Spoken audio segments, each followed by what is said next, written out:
After over 10 personal entries of Jung's visited and expanded upon, we have arrived at the conclusion of Liber Primus. 1913 has been quite the year for Jung. The best word to sum it all up would be transformative. A transformation which humanity is longing for. I welcome you to Lecture 6, Resolution. To begin, I want to read a few quotes by Peter Kingsley from his book, Catafalque, Carl Jung, and the End of Humanity. This will not only provide a state of the spirit in the world today, but also signifies the meaning behind this entire lecture series.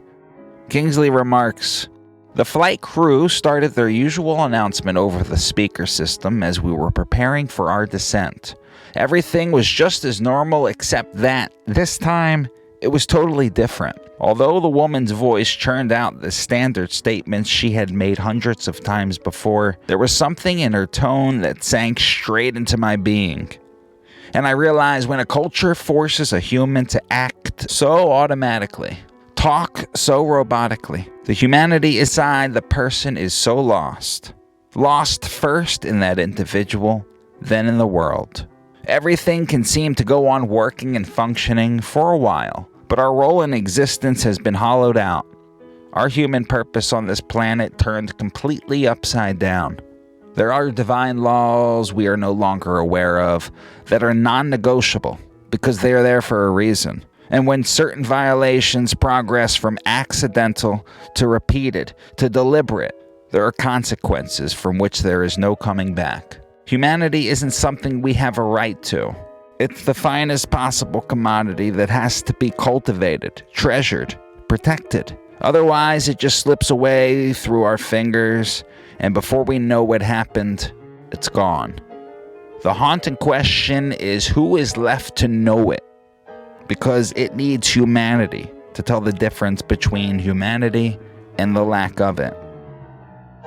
To answer this haunting question of who is left to know it, that being the difference between humanity and the lack of it, was and still is Jung. He experienced it through himself and others, leading him on a mission to provide the case that we all have a soul, a psyche, that is as real as the objects outside us are. The entire purpose of this lecture is to raise awareness on this fact. The awareness that we are completely disconnected from ourselves as a society, leaving the self behind in order to master and rule the world. Through this, we are losing what it means to be human, losing that primordial connection to the spirit within all. And when this is lost, truth is gone. Without a sense of truth, everything's in conflict. Meaning is lost. All that is left is greed, power, opinion, ideology, and especially nihilism. The world becomes cold and empty. We're at a crucial point in humanity where truth needs to be restored, and the spirit, the soul, the collective psyche needs a rebirth. This is not a process which occurs overnight, as it is a painstaking task requiring each individual. To truly grasp Jung is to truly grasp life, and it is through this gift that he presented us through his work that provides one a way out of the illusion. Additionally, it provides the world a way to a new age. So it is through someone like Jung that we can have faith in ourselves. The faith that we are not broken, we are not soulless, we are not dependent, but rather faith that we are whole, we are soulful, we are independent, we are worthy, and we are enough. Before this final entry in Liber Primus, I want to provide a quote by Jung from 1960 that he wrote to Eugene Rolfe about a disease which almost killed Jung. This quote was found in Peter Kingsley's Catafalque. Jung lettered, "To understand that I was unable to make people see what I'm after, I am practically alone. There are a few who understand this and that, but almost nobody that sees the whole. Why should I live any longer? My wife is dead, my children are all away and married. I have found in my foremost task to open people's eyes to the fact that man has a soul, and that there is a buried treasure in the field, and that our religion and philosophy are in a lamentable state. Why indeed should I continue to exist? To Jung, this information was everything. He truly gave his life to this work, to open the eyes of individuals to realize the reality of their soul. He knew without the soul, humanity is heading straight for another disaster. And while Jung felt he failed his mission to open eyes, look at us today. Here we are discussing, understanding, and growing together through the beautiful work that Jung has left behind. In a world where leaders are leading for votes, entertainers entertaining for likes, and the media telling tales, there are not many to provide humanity this sense of truth. So we'll head back to the early 1900s to gain more of these precious sparks of divine illumination about the humanity that is ever so lacking in society today.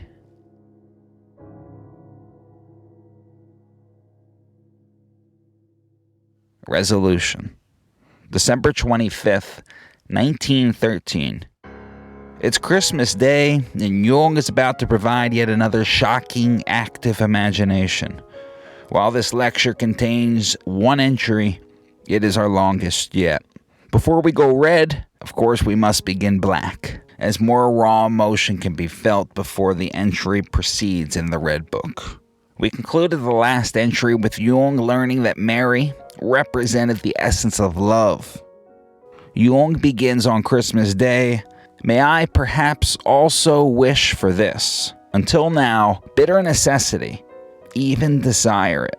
I don't know, as everything is extremely dark and thoroughly mysterious. The secret shall be kept virginally. But what am I talking about? Is it better kept as a man could ever keep it, because no human can touch it unless it has been given to him? No one can steal it. No one can rob it violently. The gate must only open to he who waits there poor and unknowingly. The gate opens to yet another mysterious play, that being his third, with the figures of Salome and Elijah, as well as the slithering serpent. Jung begins in the Red Book. On the third night, a deep longing to continue experiencing mystery seized me. The struggle between doubt and desire was great to me. But suddenly I saw that I stood before a steep ridge in a wasteland. It is a dazzling bright day. I catch sight of the prophet high above me. His hand makes an inverting movement, and I abandon my decision to climb up. I wait below, gazing upwards. I look. To the right it is dark night. To the left it is bright day. The rock separates day and night. On the dark side lies a big black serpent. On the bright side, a white serpent. They thrust their heads towards each other, eager for battle. Elijah stands on the heights above them. The serpents pounce on one another, and a terrible wrestling ensues. The black serpent seems to be stronger. The white serpent draws back. Great billows of dust rise up from the place of struggle.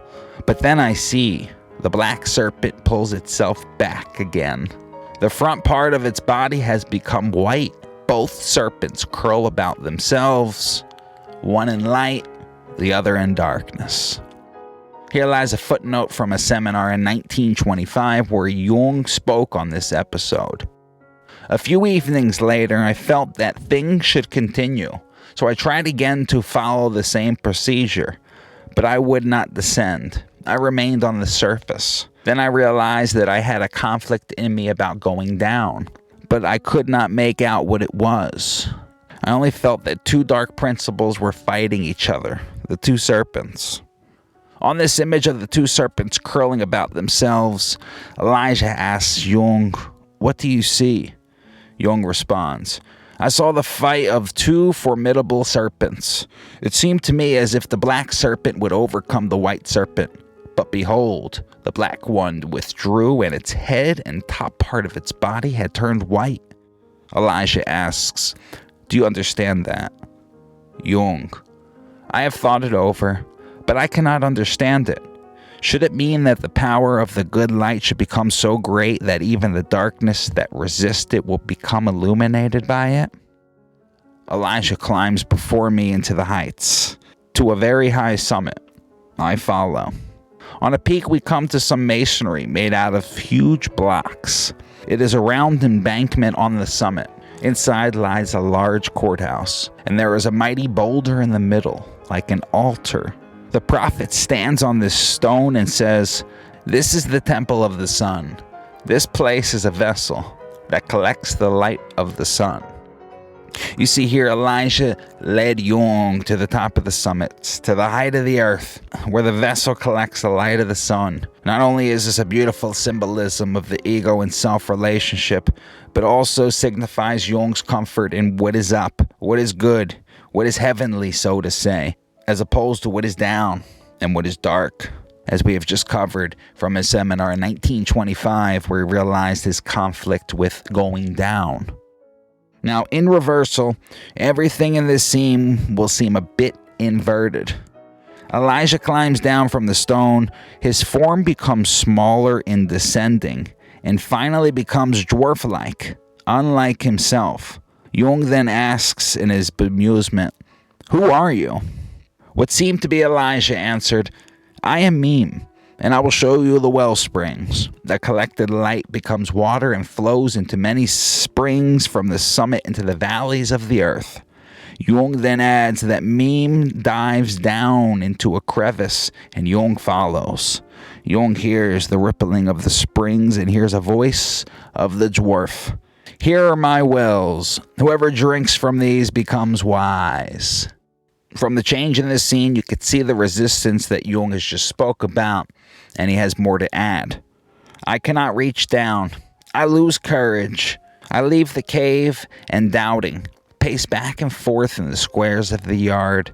Everything appears to me strange and incomprehensible. It is solitary and deathly still here. The air is clear and cold as on the remotest heights. A wonderful flood of sunlight all around. The great wall surrounds me. A serpent crawls over the stone.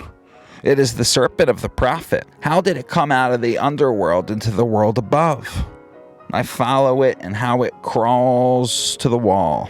I feel weird all over. The little house stands there with a portico, minuscule, snugging against the rock. The serpents become infinitely small. I feel as if I too am shrinking. The walls enlarge into a huge mountain, and I see that I am below on the fountain of the crater in the underworld, and I stand before the house of the prophet. He steps out of the door of his house. Jung. I notice, Elijah, that you have shown me and let me experience all sorts of things before you allowed me to come before you today. But I confess that it is all dark to me. Your world appears to me today in a new light. Just now, it was as if I was separated by a starry distance from your place, which I still wanted to reach today. But behold, it seems to be one and the same place. Elijah, you wanted to come here far too much. I did not deceive you. You deceived yourself. He sees badly who wants to see. He misses too much. You have overreached yourself. Jung. It is true. I eagerly longed to reach you, to hear more. Salome startled me and led me into bewilderment. I felt dizzy, because what she said seemed to me to be monstrous and like madness. Where is Salome? Elijah. How impetuous you are. What is up with you? Stand over the crystal and prepare yourself in its light. Now, before I proceed with the scene in the crystal, I want to highlight the importance of what just took place. Jung was eager to get back to that place, to uncover more, which distorts the inner ability to allow what is to take place. Not only do we get in our own way in the outer world, but also inwardly. If you remember last lecture, Jung was taught the fact about thoughts. That is, to view them as events, as phenomena. Here, Jung is reminded yet again about this as he's still trying to get used to this new mystery world within. Speaking of, Jung has just walked to the crystal, and he's prepared himself in its light. The following scene takes place. A wreath of fire shines around the stone. I am seized with fear at what I see. The coarse peasant's boot, the foot of a giant that crushes an entire city. I see the cross, the removal of the cross, the mourning. How agonizing this sight is. No longer do I yearn. I see the divine child, with the white serpent in his right hand and the black serpent in his left hand. I see the green mountain, the cross of Christ on it, and the streams of blood that flow from the mountain. I can no longer look. It is unbearable. I see the cross and Christ on it in his last hour in torment. At the foot of the cross, the black serpent coils itself. It has wounded itself around my feet. I am held fast, and I spread my arms wide. Salome draws near. The serpent has wounded itself around my whole body, and my countenance is that of a lion. Salome says, Mary was the mother of Christ. Do you understand? Jung. I see that a terrible and incomprehensible power forces me to imitate the Lord in his final torment. But how can I presume to call Mary my mother? Salome answers, You are Christ. Jung, standing with his arms stretched out like someone crucified, with the serpent around his body, and the lion's resemblance responds, You, Salome, say that I am Christ. After, the following scene is outlined. It is as if I am alone on a high mountain with stiff, outstretched arms. The serpent squeezes my body with its terrible coils, and the blood streams from my body, spilling down the mountainside. Salome bends down to my feet and wraps her black hair around them. She lies thus for a long time. Then she cries, I see light. Truly, she sees. Her eyes are open. The serpent falls from my body and lies languidly on the ground. I stride over it and kneel at the feet of the prophet, whose form shines like a flame. Elijah now says to Jung as he is kneeling, Your work is fulfilled here. Other things will come. Seek untiringly, and above all, write exactly what you see. The scene closes. Salome looks into rapture at the light that streams from the prophet. Elijah transforms into a huge flame of white light. The serpent wraps itself around her foot as if paralyzed. Salome kneels before the light in wonder-struck devotion. Tears fall from my eyes, and I hurry into the night like one who has no part in the glory of the mystery. My feet do not touch the ground of this earth, and it is as if I were melting into air.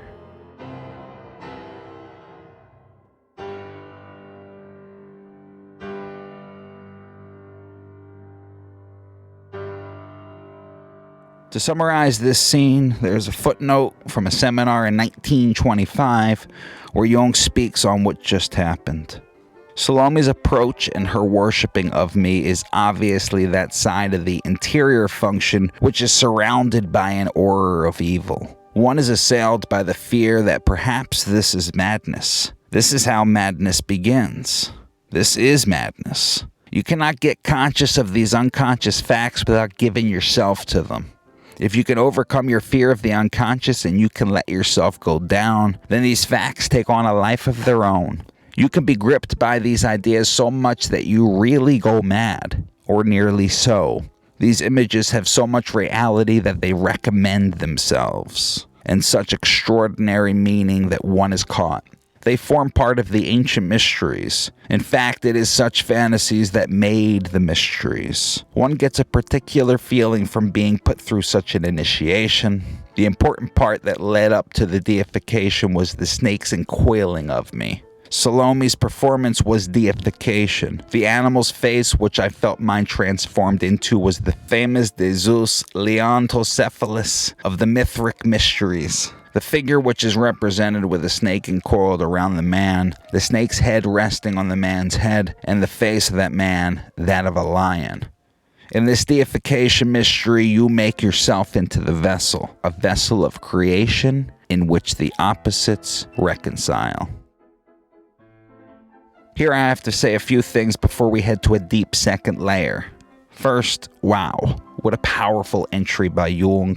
Again, happening on Christmas Day, nonetheless, as something otherworldly has truly occurred within Jung. Not found in the Red Book, but at the end of this Christmas Day entry in the Black Book, Jung highlights this point. He concluded, "I am back again. Something has been completed. It is as if I brought with me a certainty and a hope."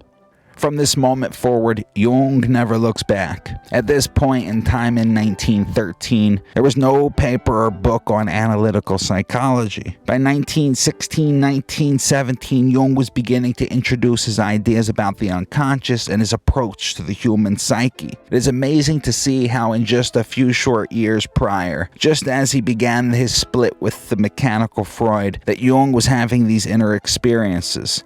And now you understand why it would have ruined his reputation as a scientist if he came out with all this information at once. The idea that he was able to remain a scientist while providing these rather divine ideas, one could come to understand the amount of respect that this man deserves. Now back to this important event. What I want to bring in is that idea of alchemical transformation, which we spoke about earlier in the lecture series. To recap, there are 3 phases of transformation outlined by the alchemist Gerhard Dorn. Each transformation is signified by 3 different conjunctions. Again, the first was that splitting of the mind and body, and that creation of the unio mentalis. The Christian, or rather any unio mentalis, has been exhausted. It does not work for our time. This is where the power in Jung lies. Remember back to the introduction. There are those that are initiated to preserve the spirit and truth of humanity, to bring forward the past in a new time. The spirit of truth and soul in the world today is truly a task of a master workman. Hereafter, Jung is attempting to reconnect the unio mentalis with the body. To do this, he applies the truth, the knowings, the gnosis that occurs in that space of the unconscious. One final note to hit before Jung truly outlines some remarkable personal thoughts on his experience. That is the transformation Jung went through. If one is familiar with Ion, if one opens up to the first page, at least in my edition, you will see here this picture. This is the image of that Mithraic symbol that Jung has transformed into.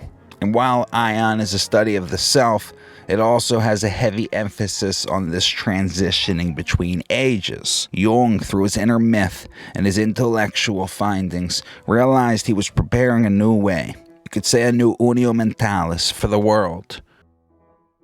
As Jung wrote, "All opposites are of God, therefore man must bend to this burden, and in doing so he finds that God in his oppositeness has taken possession of him, incarnated himself in him. He becomes a vessel filled with divine conflict. We rightly associate the idea of suffering with the state in which the opposites violently collide with one another, and we hesitate to describe such a painful experience as being redeemed." He continues, "The conscious recognition of the opposites, painful though it may be at the moment, does bring with it a definite feeling of deliverance. It is on one hand a deliverance from the distressing state of dull and helpless unconsciousness, and on the other hand, a growing awareness of God's oppositeness, in which man can participate if he does not shrink from being wounded by the dividing sword, which is Christ. Only through the most extreme and menacing conflict does the Christian experience of deliverance into divinity, always provided that he does not break, but accepts the burden of being marked out by God. In this way alone can the imago Dei, the self, realize itself in him, and God become man." This idea, that holding of the opposites, an awakening of the self, the imago Dei, signifies this moment personally for Jung. If it takes myths, fables, faith, universal symbols, and personal subjective experience to explain such matters of this real nature, this unforeseen force, then it is right to believe that this force, this essence, is real. As real as the objects outside of us. And with this, I believe the only justice this century deserves is reflections from the man himself.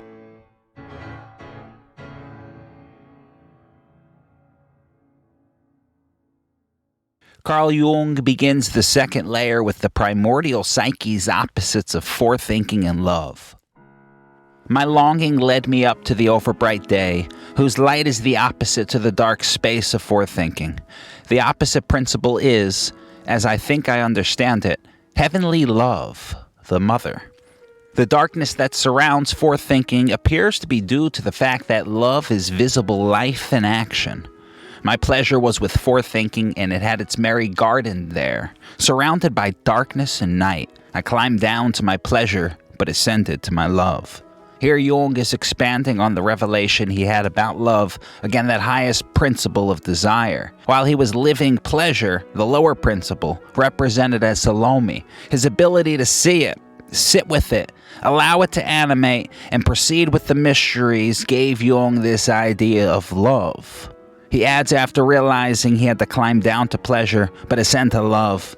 I see Elijah high above me. This indicates that forethinking stands nearer to love than I, a man, do. Before I ascend to love, a condition must be fulfilled, which represents itself as a fight between two serpents. Left is day, right is night. The realm of love is light. The realm of forethinking is dark. Both principles have separated themselves strictly and are even hostile to one another and have taken the form of serpents. This form indicates the demonic nature of both principles. I recognize in this struggle a repetition of that vision where I saw the struggle between the sun and the black serpent. Again, love and forethinking. The higher principles to pleasure and thinking represent those traits outside of this world. It is truly remarkable to see Jung come to these findings in a rather numinous fashion. In addition, the final sentence here is a connection to an earlier entry from this lecture series titled Descent into Hell in the Future. Jung's recognition of the struggle between the black serpent and the sun can be connected to this earlier entry, as Jung commented, "Therefore I take part in that murder. The sun of the depths also shines in me after the murder has been accomplished. The thousand serpents that want to devour the sun are also in me." This analogy alludes to the idea of the opposites and their conflicting and hostile nature. To behold what is, to produce the divine child, you must become that vessel, that stone that collects the light of the self. Now, if one cannot bear their self, cannot hold these opposites, then the inevitable will occur. That is the upwelling of the repressed side, which Jung connected to the outbreak of war. From that same earlier entry, Descent into Hell into the Future, Jung wrote, "The time is still not ripe, but through this blood sacrifice it should ripen. So long as it is possible to murder the brother instead of oneself, the time is not ripe. Hence all this that takes place in these days must also be, so that the renewal can come. Since the source of blood that follows the shrouding of the sun is also the source of the new life." Jung saw this war in a different lens than most after this knowledge of the opposites. He saw it as a built-up, rather unconscious charge that must manifest into reality to relieve that tension. Jung continues to add depth to these thoughts in the second layer. At that time, the loving light was annihilated and the blood began to pour out. This was the Great War. But the spirit of the depths wanted this struggle to be understood as a conflict in every man's own nature. Since after the death of a hero, our urge to live can no longer imitate anything. It therefore went into the depths of every man and excited the terrible conflict between the power of the depths. Now, this war that Jung keeps referring to again is World War I. And to be able to see reality at this level, Jung was not caught up in the images of why the war broke out, trying to find an outer reason. Rather, Jung saw that inner truth and understood the reason why this war was needed. On this last quote, there's a footnote from 1916 in his preface to The Psychology of Unconscious Processes, where he wrote, "The psychological processes which accompany the present war, above all the incredible brutalization of public opinion, the mutual slanderings, the unprecedented fury of destruction, the monstrous flood of lies, and man's incapacity to call a halt to the bloody demon, are suited like nothing else to powerfully push in front of the eyes of thinking men the problem of the restlessly slumbering, chaotic unconscious under the ordered world of consciousness. This war has revealed to civilized man that he is still a barbarian. But the psychology of the individual corresponds to the psychology of the nation. What the nation does is done also by each individual. And so long as the individual does it, the nation also does it. Only a change in the attitude of the individual is the beginning of the change in the psychology of the nation. Do you see where Jung is pointing us? And why throughout this entire series I have outlined the importance of the ego? Jung continues, "Forethinking is singleness. Love is togetherness. Both need one another, and yet they kill one another. Since men do not know that the conflict occurs inside themselves, they go mad, and one lays the blame on the other. He does not see the conflict in his own soul, which is, however, the source of outer disaster. If you are aggravated against your brother, think that you are aggravated against the brother in you, against what in you is similar to your brother.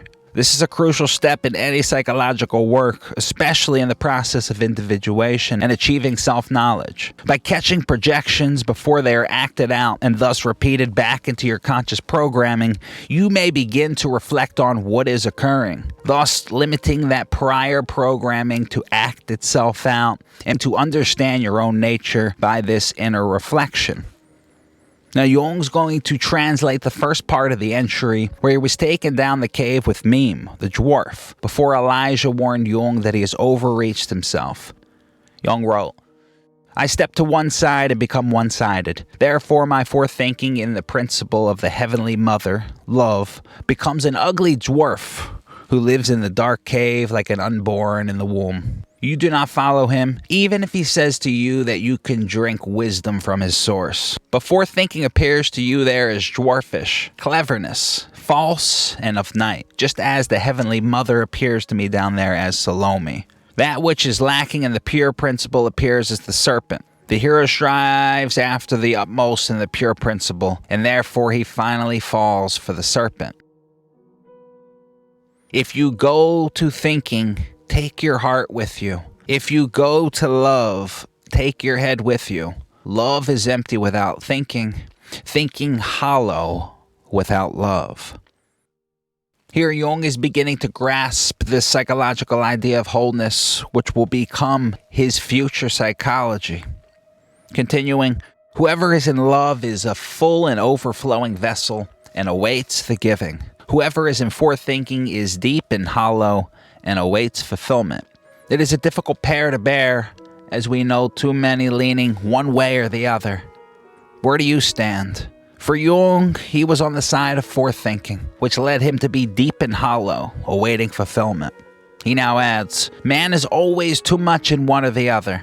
He wavers. He is uncertain how much he must give here and how much there. His knowledge and ability is insufficient, and yet he must still do it for himself. Man doesn't only grow from within himself, for he is also creative from within himself. The God becomes revealed in him."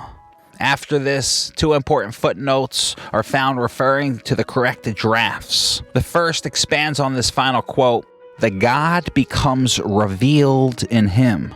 As Jung adds, "The divine creative power becomes in him a personal consciousness from the unconscious collective."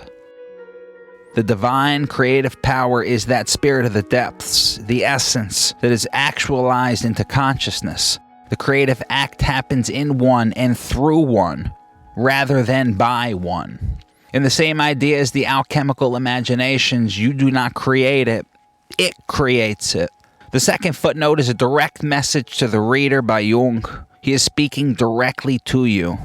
But why, you ask, does forethinking, the idea, appear to you in the guise of a Jewish prophet, and the pleasure, in the guise of the heathen Salome?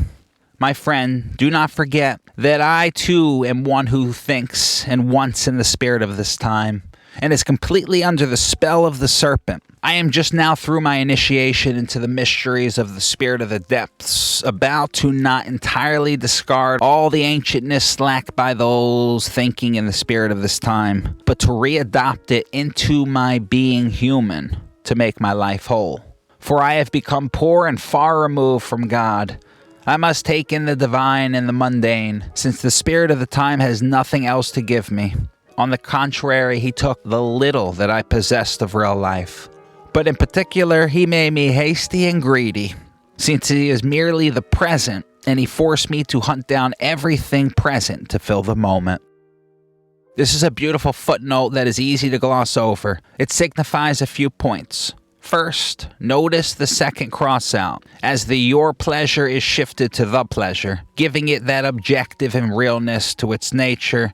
Again, that object is in everyone, which then subjectively plays itself out. Secondly, we have Jung himself accounting that he is just now through his initiation into the mysteries of the spirit of the depths, which he will readopt the ancientness into his being to make his life whole. This is very important. Third, Jung again recounts that there was nothing left for the spirit of the times to provide, and that he needed to take in the divine and mundane, which have led to the revelations that have come and are to come for Jung.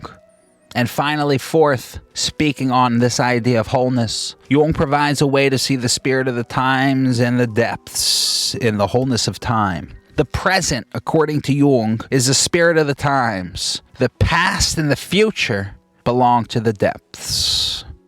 With this, Jung adds on, the spirit of this time has commended us to haste. You have no more futurity and no more past if you serve the spirit of this time. You need the life of eternity. We bear the future and the past in the depths. You serve the spirit of this time, and you believe that you are able to escape the spirit of the depths. But the depths do not hesitate any longer and will force you into the mysteries of Christ.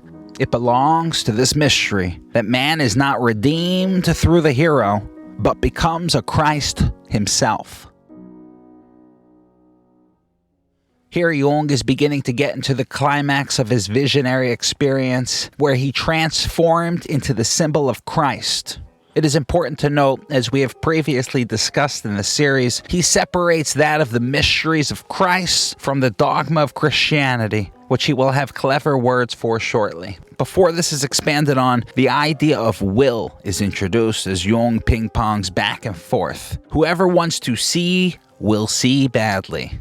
It was my will that provoked the huge uproar among the diamonds. Should I therefore not want anything? I have fulfilled my will as well as I could, and thus I fed everything in me that strived. In the end, I found that I wanted myself in everything, but without looking for myself. Therefore, I no longer wanted to seek myself outside myself, but within. Then I wanted to grasp myself, and then I wanted to go on again, without knowing what I wanted, and thus I fell into the mystery. Should I therefore not want anything anymore? Twice Jung asked if he should not want anything anymore, as he still conflicted with his new revelations. On the second question, Jung answers to the collective. You wanted this war. That is good. If you had not, then the evil of this war would be small, but with your wanting, you make the evil great. If you do not succeed in producing the greatest evil out of this war, you will never learn the violent deed and learn to overcome fighting what lies outside of you. Therefore, it is good if you want the greatest evil with your whole heart. Okay, a pause here is needed, because this entire statement is rather illogical. It's a paradox. But in every paradox, there's a secret message, a hidden meaning. Jung knew that in order for there to be a transformation collectively, for that lesson to be taught to overcome the fighting what lies outside, one must begin the work of self-sacrifice. This point has been established throughout the series. In terms of this conflict, in order for the collective consciousness to be transformed, that evil of war may provide an awakening. Now, earlier we talked about the mysteries of Christ and Christians. Again, this work of self-sacrifice is Jung's definition of the mysteries of Christ. And here to the Christians, Jung speaks directly. And quickly, before I go on with this quote, the word Christian can be alluded to many different dogmas or ideologies where you're looking for a hero, you're waiting for that redemption, and you're never truly bearing you. Jung said, "You are Christians and run after heroes, and wait for redeemers who should take the agony on themselves for you, and totally spare you Golgotha. With that, you pile up a mountain of Calvary all over Europe.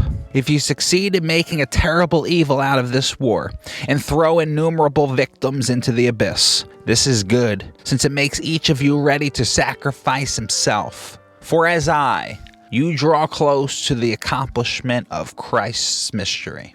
It is not to specifically root for the manifestation of evil, to cheer it on and become a manifestation of evil, but rather live the spiritual life where one bears that suffering, can hold the opposites, allowing for what is, and become a Christ oneself through the suffering.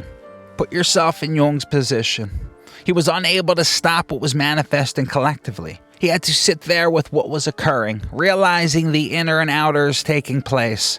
In this reflection, all one can do is make sense out of the nonsense. And Jung, realizing the inevitable effect, searched for its root cause. This cause is the fact that the psyche has become too lopsided, too one-sided, and an unconscious was bursting through.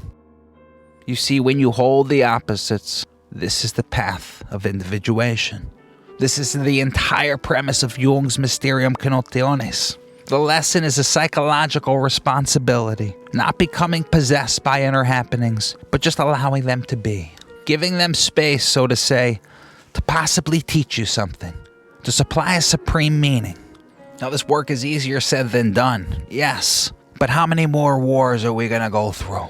Everything has become so soft and superficial, and in this, the self, which needs that reawakening of its true essence, has been further forgotten. The harsh reality of obtaining self-knowledge is a cause for all the pills, all the therapies, and all the fantasy to distract one from the true essence inside their very core of being. For those searching for truth, we'll continue the second layer.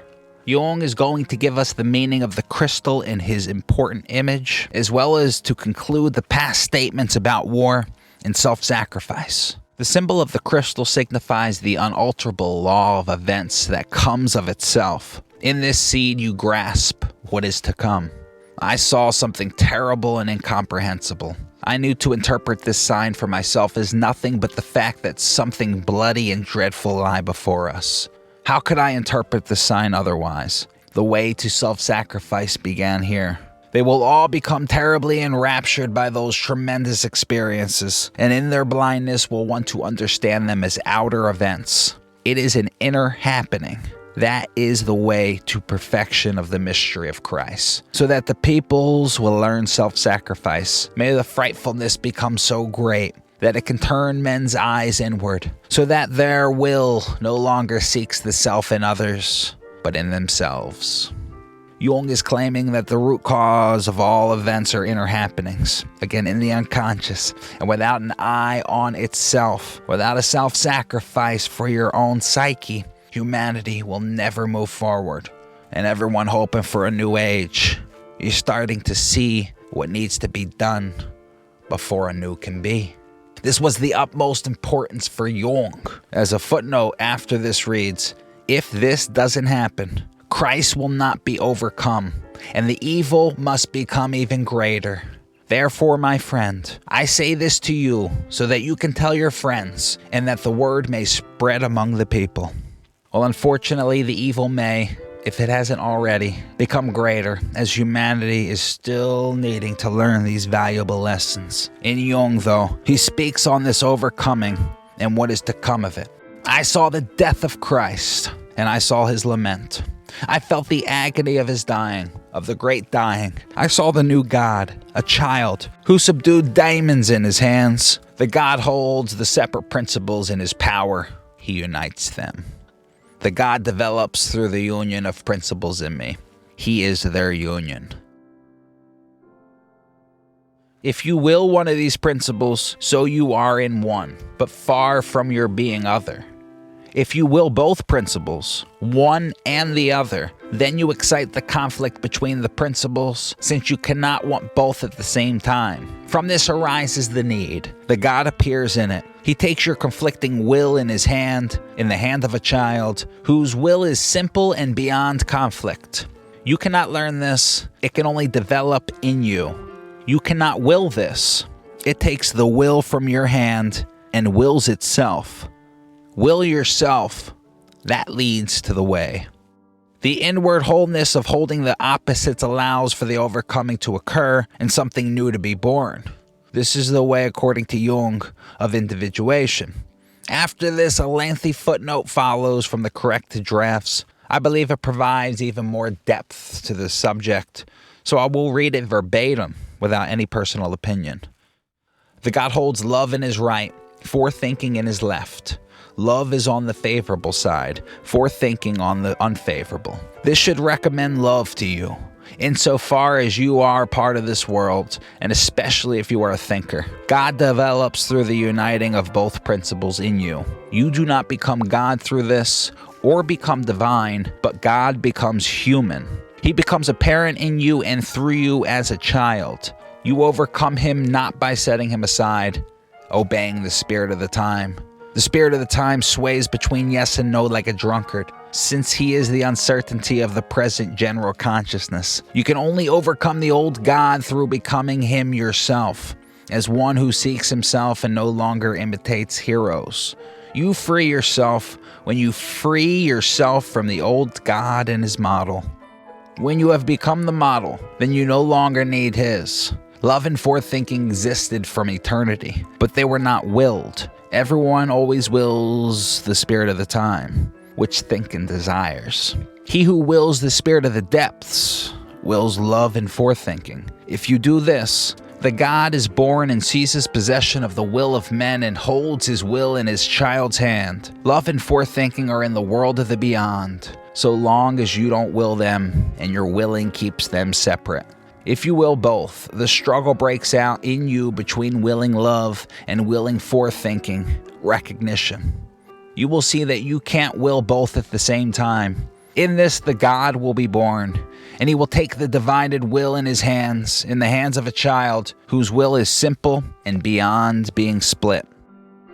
While there's not much to add to this, I do want to bring in that earlier concept of last lecture with Plato's divided line. You see here, as long as you remained willed by the spirit of the times, you remain divided. That line is unable to be truly crossed. Now, when one allows a third to be created from the God as you hold the opposites, then one can finally cross the divided line, becoming undivided by allowing what is to be. We are now closing in on the end of Liber Primus, as Jung has a few more points to make on his revelation. He continues, "The spirit of the depths clutched the fate of man unto itself, as it clutched mine. He leads mankind through the river of blood to the mystery. In the mystery, man becomes two principles, the lion and the serpent. Because I also want my being other, I must become a Christ. I am made into Christ. I must suffer it. Thus the redeeming blood flows. Through the self-sacrifice, my pleasure is changed and goes into its higher principle. Love is sighted, but pleasure is blind." Here, another lengthy footnote follows that one cannot ignore. It provides one more final summary of his entire experience thus far. In it, just about everything that you need to hear is said. The footnote reads, "You knew that this war was not only adventure, criminal acts and killing, but the mystery of self-sacrifice. The spirit of the depths has seized humanity and forced him through the war to self-sacrifice. Guilt doesn't lie outside. He leads the people to the river of blood, just as he led me. I experienced in the Mysterium, which happened outside on a large scale. The Mysterium of Christ completed itself in front of my eyes. My forethinking, the idea standing above me, forced me to this, but I resisted.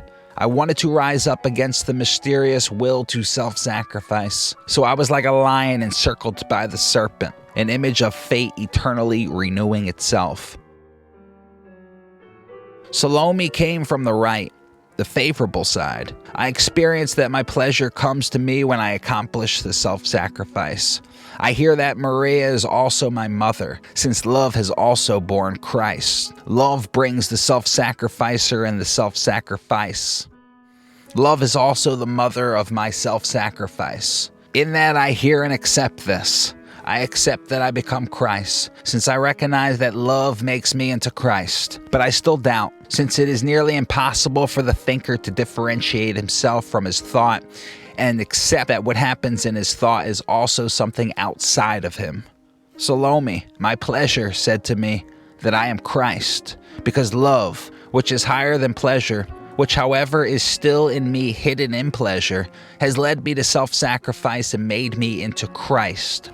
Pleasure came near to me, encircled me in rings, and forced me to experience the torment of Christ and to spill my blood for the world. My willing, which served the spirit of the times, went under the spirit of the depths. And just as it was previously determined by the spirit of the time, it is now determined by the spirit of the depths, by forethinking and pleasure. It determines me through the willing of self-sacrifice and the spilling of blood, my life's essence. Mark that it was my bad pleasure which led me to self-sacrifice. Its innermost is love, which will be freed from pleasure through sacrifice. Here the wonder happened that my previously blind pleasure becomes sighted. My pleasure was blind, and it was love. Since my strongest willed self-sacrifice, my pleasure changed. It went into a higher principle, which in God is one with forethinking. And I saw something further, namely that the forethinking in me had the form of an old prophet, which showed that it was pre-Christian, and transformed itself into a principle that no longer appeared in a human form, but in the absolute form of pure white light. Forethinking and pleasure united in me, in a new form, and the willing in me, which appeared foreign and dangerous, the willing of the spirit of the depths, of the shining flame. I become one with my will. This happened in me. I just saw it in the mystery play. Through this much was made known that I didn't previously know, like in a play, but found everything doubtful. I felt as if he was melting into the air, since the land of the Mysterium, that spirit, was still foreign to me. But that image of the sighted Salome, who knelt in rapture before the white flame, was a strong feeling that came to the side of my will and led me through everything that came after. This is the revelation thus far on Jung's journey, and as I've used his work much later than these writings, one could say that this revelation is what Jung spent the rest of his life exploring and sharing. Before a final 2 sentences from Jung, I do want to say that Jung wore a Gnostic ring on his finger, which you could see in this image.